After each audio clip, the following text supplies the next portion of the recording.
Bienvenue sur Polyscoop, un média qui couvre l'actualité de la région des Grands Lacs, diffusé en français et en anglais. Dans notre programme Polyscoop Focus aujourd'hui, parlons des accords de Washington. Au cœur des débats sur la mise en œuvre de ces accords, une question revient toujours. En termes d'exécution, l'attention internationale est-elle portée de manière équilibrée sur l'ensemble des engagements prévus par les accords de Washington?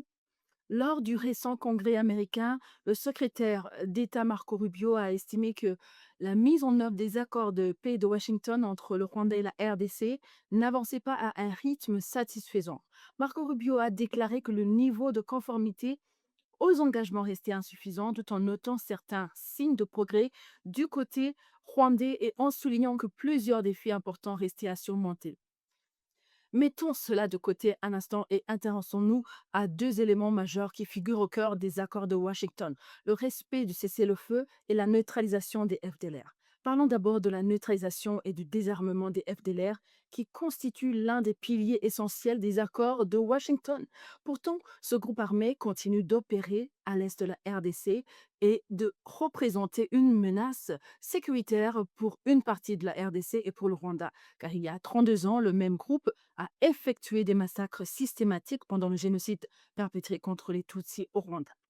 Et ce même groupe continue de bénéficier du soutien et de collaboration qui retardent sa neutralisation, comme l'obligent les accords de Washington. Une autre préoccupation concerne le respect du cessez-le-feu. Plusieurs crises d'insécurité continuent d'être signalées dans l'est de la RDC, notamment des attaques ayant touché des zones habitées et provoqué des pertes de vies humaines, des blessés ainsi que d'importants dégâts matériels. Ces événements soulèvent des interrogations sur l'efficacité des mécanismes mis en place pour réduire les violences sur le terrain. Alors une question. Lorsque la communauté internationale évalue la mise en œuvre des accords de Washington, tous les engagements sont-ils examinés avec la même attention? Pourquoi personne n'en parle? Les discussions se concentrent-elles suffisamment sur les préoccupations liées à la neutralisation des groupes armés, au respect du cessez-le-feu et à la protection des populations civiles en RDC?